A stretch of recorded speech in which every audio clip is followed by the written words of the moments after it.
안녕하십니까. 더 인벤션랩 김지영 대표입니다. 이번에 모신 분은 로시코리아의 현준엽 대표입니다. 네, 안녕하세요. 온유를 운영하고 있는 로시코리아의 현준엽입니다. 로시코리아는 이른바 액티브 시니어라고 불리우는 50대 이상의 시니어 여러분들을 대상으로 다양한 교육과 여가 컨텐츠 서비스를 제공하고 있는 굉장히 특이한 스타트업입니다. 오늘 모시고 여러 가지 이야기를 나눠보고자 합니다.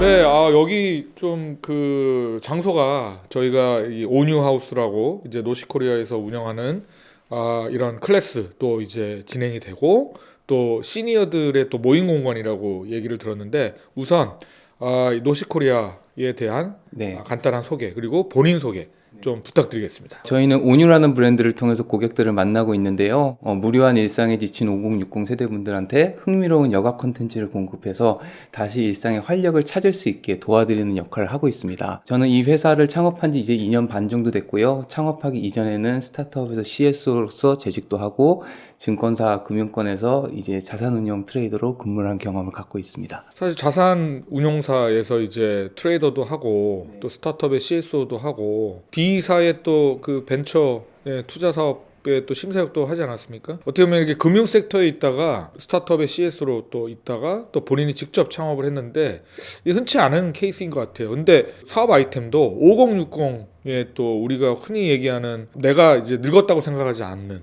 액티브한 그런 시니어 계층, 요즘 최근에는 그걸 액티브 시니어라고 하는데 이런 시니어 계층을 타겟으로 이제 온유하우스에서 하고 있는데 그렇게 하게 된 어떤 배경이 있었어요? 시니어 시장이 사실 돈을 이렇게 그러니까 모네타이제이션 하기는 쉽지 않은 시장인데 왜 5060 세대를 타겟으로 창업을 하게 됐는지 그게 좀 궁금합니다. 일단 그 개인적인 동인이 가장 컸고요. 실제 저는 외동아들이고, 근데 저희 어머니가 이제 갑자기 혼자서 삶을 살게 되시는 이제 경우가 발생을 했거든요. 근데 모든 활동들을 저희 아버지나 혹은 제가 결혼하기 전에는 저랑 대부분의 것들을 같이 했었어요.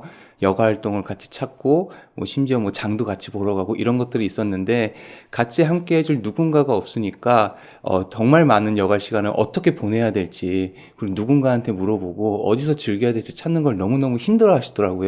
근데 대체제가 좀 있었어요. 문화센터도 있고 복지관도 있고 동호회나 살롱도 있고요. 근데 문화센터나 복지관은 저희 어머님 같은 분들한테 친절하게 설명해 주는 게 아니라 목적성은 배우는 거니까 끝나면 가세요.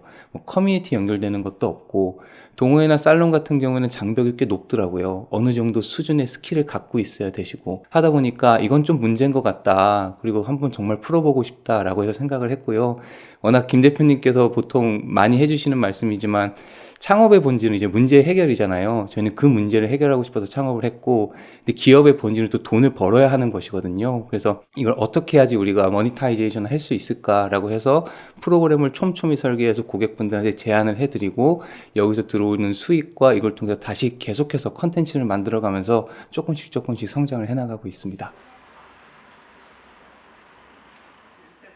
그래서 벌써 이제 2년이 조금 이제 지났는데 시니어 분들이 사실은 방금 그런 얘기했던 그게 비단 현준엽 대표의 어떤 부모님의 문제가 아니라 일반적인 이제 60대 또는 50대의 시니어들의 문제일 수 있잖아요. 그걸 이제 굉장히 이제 일반적인 우리가 문제라고 규정을 하고 그 문제를 해결하기 위한 해결책이 결국 이 온유하우스라고 하는 공간 여기서 어떤 그러면 컨텐츠들을 만들어서 그분들이 기존의 문화센터라던가 살롱, 동호회와는 완전히 차별적인 어떤 컨텐츠로 인지가 되는 것인지 그런 대체제가 있음에도 불구하고 온유하우스로 올 수밖에 없는 어떤 굉장히 유니크한 어떤 경쟁력이 있는 것인지 그 부분이 좀 궁금합니다. 네. 일단 프로그램 같은 경우에는 이제 차별성을 두려고 하는데요. 저희가 이제 두 가지 트랙으로 운영을 하고 있어요. 누군가는 이 여가 활동을 통해서 되게 성장하고 싶고 계속해서 배우고 싶은 수요도 있을 겁니다. 그리고 두 번째는 그냥 이 시간을 엔터테인 목적으로 두고 싶은 또 형태가 있을 거예요. 저희는 이 두 가지를 이제 카테고리로 나눠서 설계를 하고 있고요. 무언가를 배우시려고 하는 분들한테 문화센터나 동네 학원에서는 어떤 진입 장벽이 있냐면 제가 막 음악을 배우고 싶어요. 그래서 피아노 학원을 가요.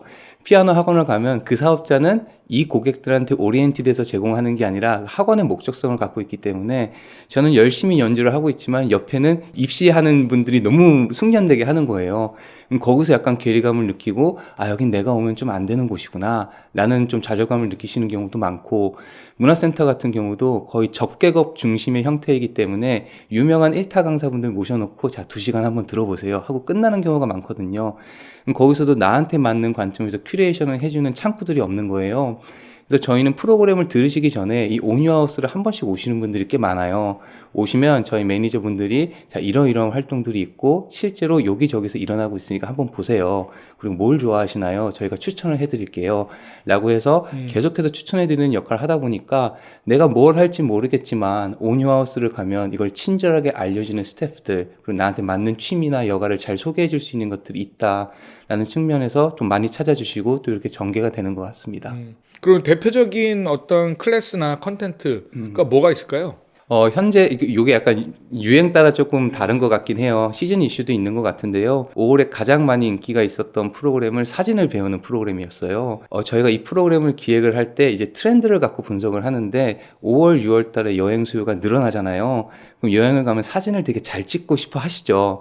근데 어떻게 찍어야 될지도 모르겠고 구도부터 보정까지 이거에 대해서 되게 수요들이 되게 많으시더라고요. 그래서 이건 여행이랑 같이 우리가 상품을 기획을 하자라고 해서 스마트폰으로 사진을 잘 찍고 보정하고 관리하는 클래스를 저희가 런칭을 했었어요. 근데 이런 거를 저희가 분석을 할 때 그냥 시계열만 보고 분석을 하는 건 아닙니다. 저희도 이제 고객 집단이 이제 앱으로 이제 살짝 넘어가면 이제 12,000명 정도가 있고 오프라인에서 저희가 만나는 고객만 매달 이제 3,500분 정도가 돼요. 그분들한테 저희가 설문도 드리고 이런 거 필요하시냐 저런 거 필요하시냐라고 해서 거기서부터 저희가 기획을 하다 보니까 프로그램을 단순히 런칭을 했을 때 수요가 들어오지 않아서 사장되는 프로그램이 문화센터나 복지관보다 훨씬 적어요.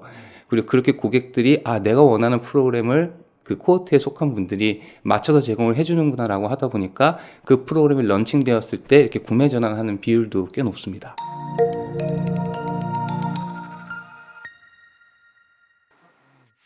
자, 그러면 이제 자연스럽게 수익 모델과 관련된 내용일 수 있는데 현재 온유하우스는 접점이 이제 앱이 있고 그다음에 이제 오프라인 여기 삼청동에 온유하우스가 있고 또 알기로는 또 은평구에도 또 하나가 있는 걸로 알고 있는데 온라인과 오프라인과의 그런 관계를 정리를 해보면 온라인으로 회원이 가입해서 어떤 컨텐츠들이 있는지 살펴보고 뭔가 거기서 액션들이 일어나고 우리는 그 액션들을 잘 분석해서 계절적 수요에 맞는 컨텐츠를 계속 개발하고 온라인으로 소개하고 오프라인으로 오게 해서 클래스도 듣게 하는 뭐 그런 이제 어떤 메커니즘을 갖고 있는 거라고 생각하면 되나요? 네, 맞습니다. 그러면 앱에서는 구독료 또는 이제 페이퍼뷰 방식으로 건당 결제를 하고 온라인에서도 뭔가 스트리밍 형태로 그냥 벌키하게 컨텐츠를 주고 정액제로 서비스를 받는 그런 류의 어떤 컨텐츠 서비스도 지금 되고 있는 겁니까? 네, 현재 저희가 앱은 크게 3가지의 기능을 갖고 있는데요. 첫 번째는 이 프로그램을 잘 소개하는 페이지들이 있고요. 그리고 그거보다 더 중요한 거는 정말 이분들의 여가 일상에 도움 줄 수 있는 정보성 큐레이션을 저희가 해드리고 있어요. 그래서 여러분이 사는 지역에 있는 이런 괜찮은 프로그램 혹은 당신이 속한 코호트에 저희가 추천해 줄 만한 활동들 혹은 그냥 일상과 관한 정보들 이런 거를 저희가 계속해서 이제 올리고 있고요. 그래서 여기 큐레이션부터 시작해서 자연스럽게 하단에 관련된 프로그램이 추천이 뜨는 거고 그걸 통해서 이제 결제를 하시게 되고 이제 이런 플로우로 현재는 이어지고 있어요. 다만 앱을 다운로드 받고 가입하시는 사람도 많고 저희가 코호트로 이제 분류를 하다 보니까 이제 기업가의 수요가 조금씩 발생을 하기 시작했어요. 예를 들면 내가 특정 5060 세대를 대상으로 프로덕트를 만드는 회사인데 너네랑 같이 컨텐츠 커머스를 전개해보고 싶다. 배너에서 광고를 돌려보고 싶다. 이런 수요도 이제 들어오고 있어서 그 구자는 이제 생성해 보려고 하고 있고요.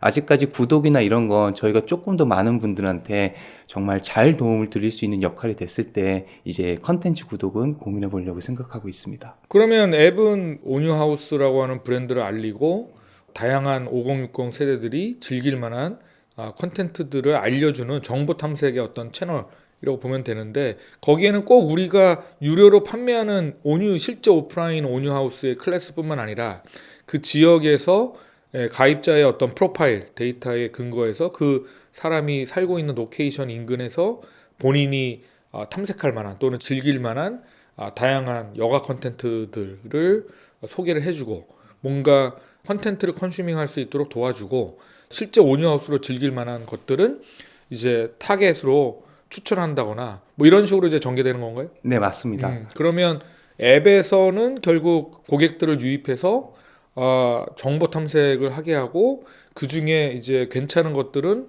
오뉴하우스에 와서 실제로 이제 결제하고 난 이후에 참여할 수 있도록 그렇게 이제 루프를 만들었다고 네, 맞아요. 생각하면 되는 거죠. 네, 그러면 그 루프에서 이제 투자자 사이드에서 보면 네, 몇 가지의 이제 질문들이 나올 수 있을 것 같아요. 첫 번째, 그러면 컨텐츠를 만드는 거는 정말 이제 크리에이티브한 역량이 있고 트렌드에 대한 또 고객 데이터들이 있으니까 계절적인 수요와 뭐 로케이션, 고객의 어떤 프로파일 데이터를 잘 분석을 하면 기존의 문화센터라던가 뭐 기존의 어떤 살롱 동호회보다는 훨씬 더 정교하게 추천할 수 있을 것 같은데 오프라인의 오뉴하우스로 와서 결국은 결제하고 어떤 활동, 행위를 했을 때 결국 우리는 모네타이제이션이 되는 건데 오프라인 그러면 거점을 사실은 많이 늘려야 되는 부담감이 있는 거 아니냐라고 네, 하는 질문을 정말 많이 들었을 것 같아요. 네, 맞습니다. 거기에 대한 답변 어떻게 하고 계십니까? 일단 해봐야 한다라고 일단 말씀을 드리고 해봐야 있고요. 한다. 네, 해봐야 한다 하고요. 사실 저희가 예비 사회적 기업이기 때문에 이런 지자체의 인프라를 사용할 수 있는 경우가 있었어요. 정말 뭐 당근마켓처럼 마이크로하게 지역에 들어가서 당신 근처에 있는 공간이니까 오셔서 편하게 해보세요라는 게 있었는데 저희가 발견한 것 중에 흥미로웠던 사실 하나는 저희 고객분들이 저희한테 역으로 이런 말씀 하시더라고요. 너 데이트할 때 어디 가냐? 저는 요즘 연남동을 갑니다. 너 비 오면 어디로 데이트하러 가냐? 아마 코엑스로 갑니다. 근데 나한테 내가 여가 활동을 누리려고 하는데 왜 내 동네에서 하라고 하냐? 거기 가면 내가 만났던 사람들 만나는 것에 한정되어 있고 그리고 문을 나서는 순간부터 뭔가 기대가 되고 해야 되는데 그러면은 무슨 이 의미가 있냐라고 말씀하시더라고요. 그래서 조금 더 임팩트 있는 공간에 우리가 문화센터 혹은 그분들을 위한 디즈니랜드를 만드는 게 맞겠다라고 생각해서 어디가 좋을까라고 생각하다가 삼청동을 저희가 선택을 했어요. 삼청동에는 120개의 미술관도 있고요. 문화여가 인프라 시설이 되게 잘 갖춰져 있습니다. 실제로 여기서 하루에 5060 세대분들이 335 모여서 이런 걸 찾으러 다니시는 분들도 꽤 많고요. 많죠. 네. 사진도 찍고. 맞아요. 그래서 이런 쪽에서 자연스럽게 트래픽을 이끌 수 있는 것 하나, 그리고 그래야지 저희가 이런 회사가 있다, 이런 브랜드가 있다, 알릴 수 있을 것 같아서 일단 공간을 이렇게 얻었고요. 그러면 두 번째로 너네가 그럼 확장을 하려면 오프라인 공간이 계속 있어야 될 텐데 그 캐펙스나 들어가는 비용을 어떻게 할 거냐고 질문 주세요. 근데 이러한 사례들이 저희한테 실제로 생기기 시작했어요. 예를 들면 큰 공간을 갖고 있는 건물 소유주가 테넌트를 유치하기 위해서 고민하는 경우가 정말 많습니다. 예를 들면 저희가 지난주에도 제안을 받은 건데 뭐 위례라든지 분당이라든지 뭐 연면적 한 400평, 500평 되는 데서 뭐 1층, 2층을 누군가가 들어와서 트래픽을 이끌어줬으면 하는 수요가 있거든요. 그런 쪽에서 이제 저희한테 수요가 거꾸로 들어오는 거예요. 너네가 이점에서 테넌트 플레이를 해달라. 캐펙스 우리가 되고 그리고 보증금도 거의 없고 그냥 RS로 가자, 이런 수요들이 저희도 들어오기 시작을 했거든요. 그래서 사례를 하나 잘 만들어 놓으면 이걸 레버리지해서 저희가 거꾸로 돈을 받고 사업을 확장할 수 있는 구조가 충분히 나올 수 있을 것 같아서 저희는 공간을 푸는 생각은 그렇게 하고 있습니다. 예, 좋은 지적이세요. 그러면 사실 어떻게 보면 번들링하기가 되게 좋은 모델일 수 있는 게 F&B도 사실 엮을 수 있거든요. 네, 예, 클래스를 하고 끝나고 사실은 이제 가볍게 여기도 1층에 이제 우리 커피숍이 있지만 예, 음식을 먹을 수도 있는 거고 점심을 먹고 즐겁게 이런 와인 동호회나 모임으로 연결할 수도 있고 뭔가 이제 커머스 플레이를 할 수 있는 여력이 굉장히 많아 보이고 최근에 또 커피 팩토리라고 그 인근에 네, 또 네. 굉장히 또 유명한 예, 그 또 지상 2층인가요? 예, 2층짜리 뭐 지하 1층짜리 또 건물을 임대를 해서 아까 뭐 이제 시니어들을 위한 디즈니랜드라고 얘기했는데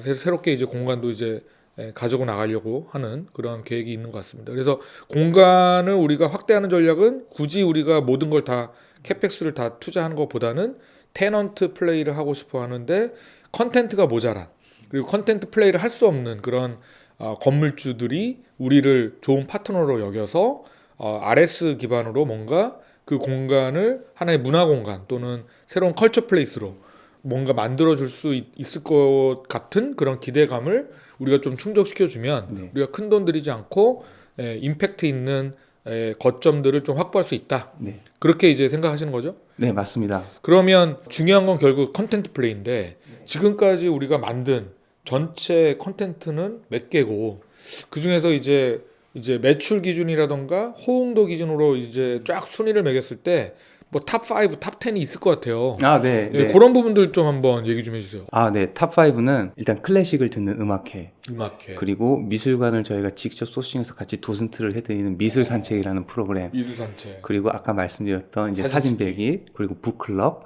그리고 이제 춤. 춤. 네. 이렇게 5개가 이제 탑 5고요.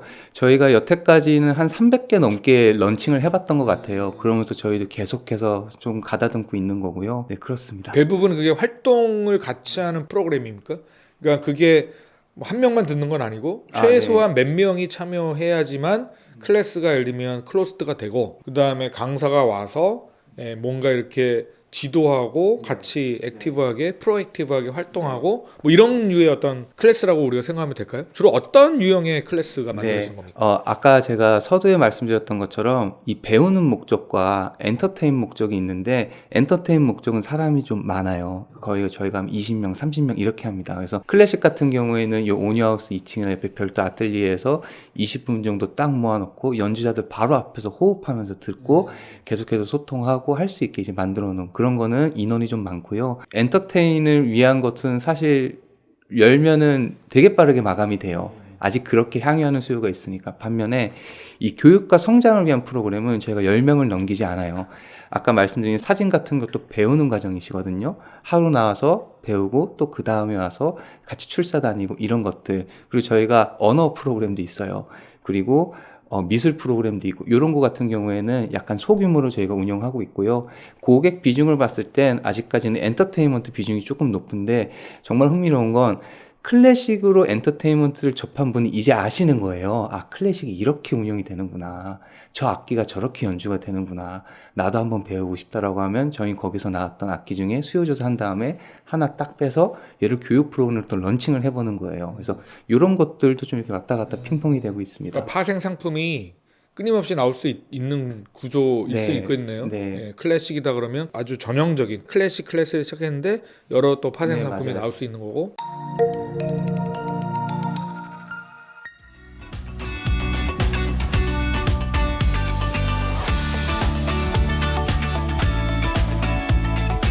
그럼에도 불구하고 이 투자자들이 항상 또 바이어스를 갖고 있는 게 너무 니치하지 않을까? 액티브 시니어라고 하는 게 너무 니치하지 않나?